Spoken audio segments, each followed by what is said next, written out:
Hey everyone, okay, so let's finally min up some Octo.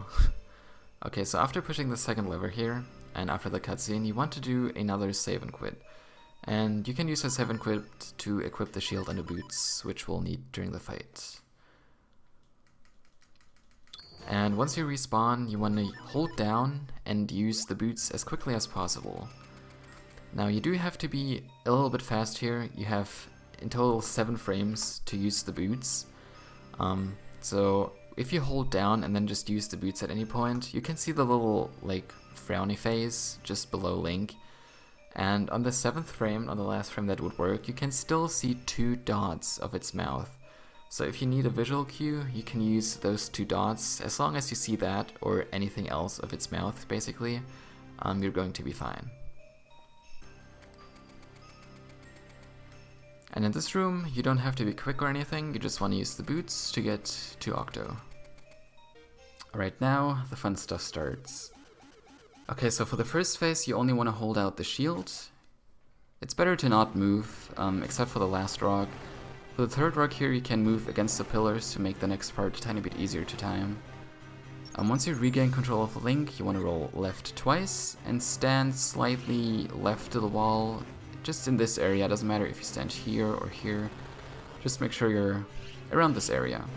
And then once Octo makes a noise, his first noise, you want to use the boots, hold down right, and then light his tail. And get into this corner right here before he starts dashing around. So let's do that. Roll left twice, stand slightly left to the wall around this area, use the boots once he makes a sound, light his tail, and get into the corner before he starts dashing around. You don't have to pay attention too much, except that Octo should be facing upright. Once the floor unfreezes again, you want to get into this corner. It's not too precise, you can start walking pretty much whenever. He's gonna use the second attack, you want to avoid it, stand just slightly out of range, stand still until a rock hits him, rinse and repeat. And then for the last rock, you want to go back into the corner and just stand still until a rock hits him. Roll right 4 times, down twice, light his tail, and get into this corner right here. Sometimes Octo will use the first sucking attack from further away, in which case you have to walk right to barely avoid it. You just stand slightly to the right of it, and then when reflecting the rock, you can either just stand still or walk slightly left. It doesn't matter too much, and the rest is going to be the same as explained earlier.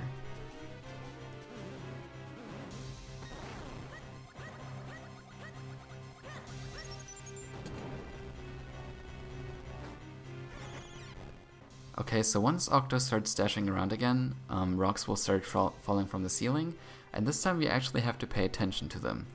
Now the rocks will fall down 3 times in total, and only the last few are going to be important for us.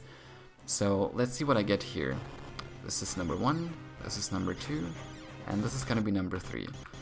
So right here I see that there is one rock above Link, and one to the right of him.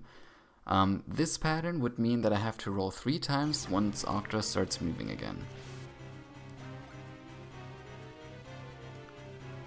So he starts moving, I roll 3 times, and I win the game.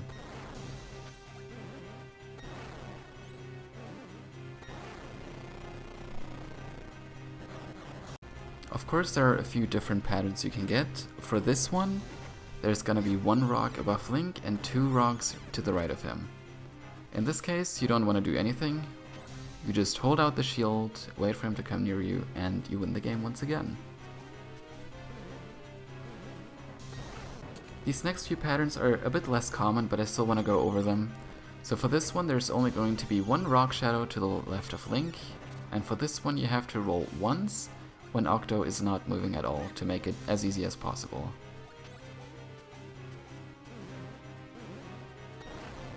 For this one, I don't even have audio, that's how uncommon it is. But there will be 3 rocks to the right of Link. It's very easy to see, and once again you have to roll 3 times once Octo starts moving. For this one I didn't even get footage on emulator, so I have to use my stream recording. but this one will have no rock above Link and 2 to the right of him. This one is the most complicated one. You will have to roll twice when Octo is not moving and 3 times when he starts moving again. I don't actually do this in the video here, but trust me, that is how you will get the 0 ink for this pattern. Alright, and those are all the patterns I wanted to go over. Here's a little recap pic you could take notes of. But if you do notice any pattern that you get like 3 or 4 times that I haven't mentioned, then feel free to tell me, preferably with footage, makes it a lot easier for me. But I will gladly make a follow-up video on this if we know more about this Manip. It is Octo, so I don't expect this to work 100% of the time, because, well, RNG Manips in this game are always a little bit strange. Just some information as well, this will work even if you're low on health, so you don't have to get any hearts or anything before the fight starts.